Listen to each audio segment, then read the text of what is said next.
Ken Fromm of Atlantic Richfield. This is Standard Oil. Of course, you recognize ARCO, Atlantic Richfield Standard Oil Company, one of America's greats back in those early days. And the different oil companies, Texaco, Shell, Standard Oil, and Chevron, basically divided up the Arab world. And each one of them took a country and said, we will go and produce the oil fields in that country. The Arabs didn't have the money to produce them.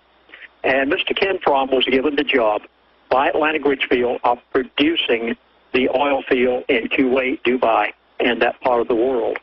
Ken Fromm is a gentleman who has given me so much information over the years. We've spent hours and hours together talking about what is happening in the Arab world, and which I'll go back and give in detail later. Now, about 1977 through 81 was the Carter administration. You'll remember that the Secretary of State was Mr. Henry Kissinger. He traveled abroad to every major oil-producing country at that time and tried to cut them a deal. I will go into that deal that he cut and why it is so significant to what's happening in America right now, because at that point, we began the indebtedness of the United States of America by a design plan, and I'm so glad that Alex mentioned the 50-year cycle, because this is exactly what we are going through at this time. I had not thought of that, but Alex, you're right, and I have heard this in many places. At this point, OPEC had an agreement, and there was every nation in OPEC, every major oil-producing country in OPEC, agreed to Henry Kissinger's deal with the exception of two.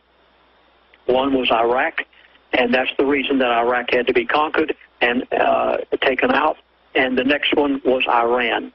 Iran has had every kind of problem imaginable because they would not go along with Mr. Henry Kissinger's agreement back in 1977 through 81. Now, at this point, America began its debt spiral, and someone needed to buy the United States debt. Mr. Kissinger knew this, and as a result, the part of the cutting of the deal was that they would buy our T-bills, buy our debt. In turn, we would buy their oil, and at this point, it was decided by the elite that the American oil fields would not be produced. Folks, I hope you're hearing this because it's so significant to what they have told me now is about to happen.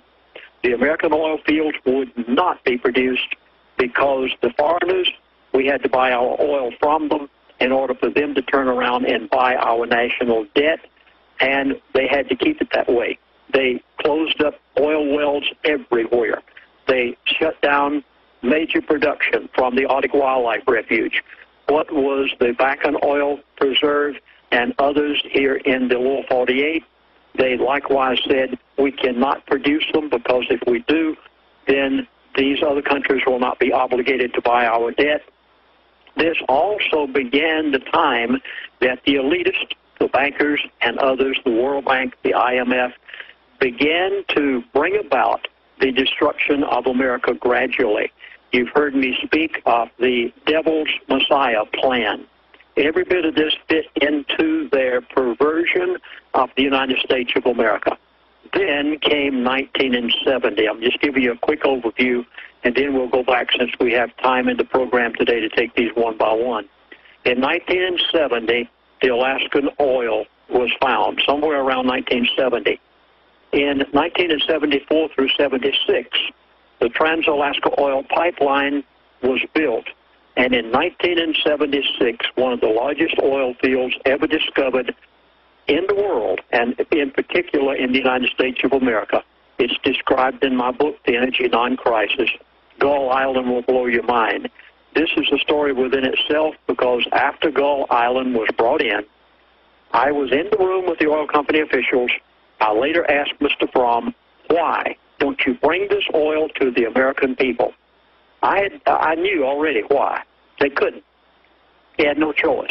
They could not bring gasoline back down to 25 cents a gallon again. They could not bring it to 50 or 60 cents a gallon.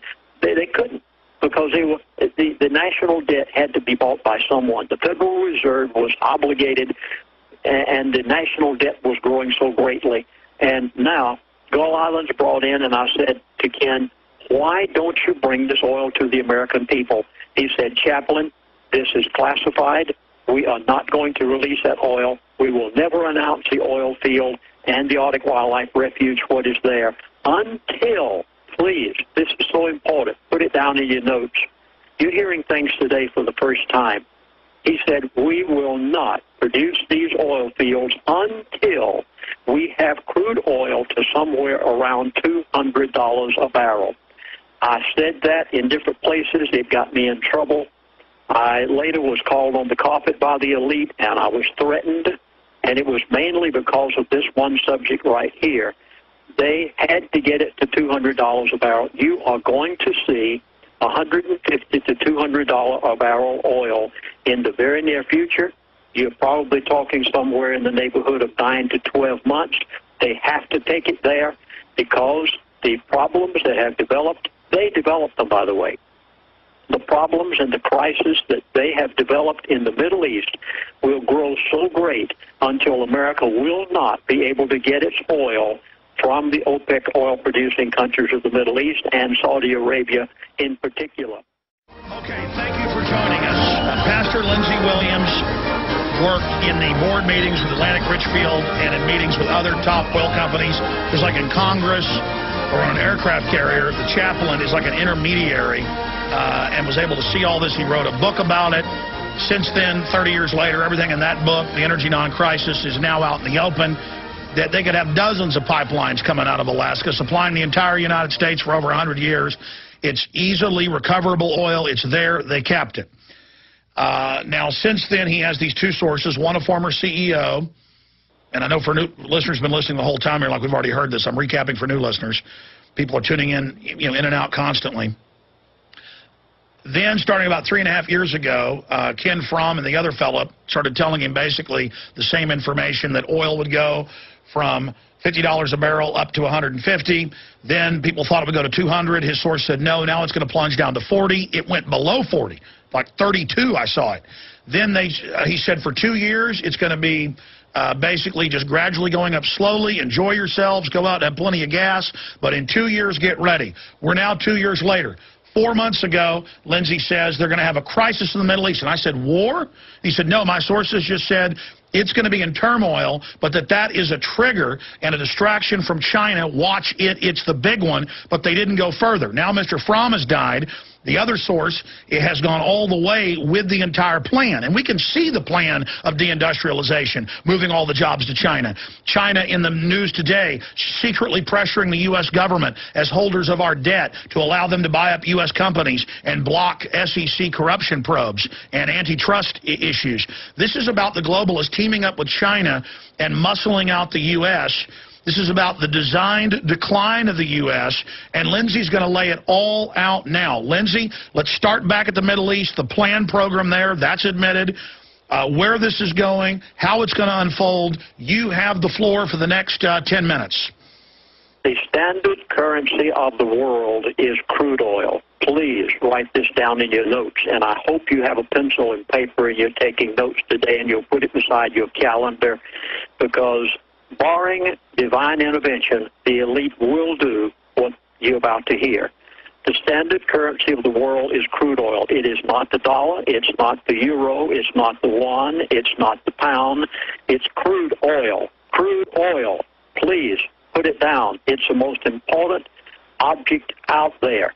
The Muslim Brotherhood are being supported by the elite of the world who have the crude oil in the palm of their hand. Please note this. What you saw happen in Egypt, what's happening right now in Libya, what is taking place in the United Arab Emirates, is going to spread throughout the entire Arab world. Most all of OPEC. Now, OPEC includes a few other nations beside the Arab world. But all over the Arab world, it's going to continue because they are being supported by the elite of the world. The elite of the world plan to double-cross the Arabs. I hope you've never heard this anywhere before. This will be so new to you until I'm sure you're going to be startled, as you have by many of the other things that these people have told me. Please note again, the Arab world, the Middle East in particular, OPEC in general, are going to be double-crossed by the elite of the world. And if any of the Arabs out there are listening to me, I hope your princes, your sheikhs and your sheiks and the people of those countries will listen to you, because 70 years ago you were nothing but nomads, roaming the deserts riding camels. You're going back to that again.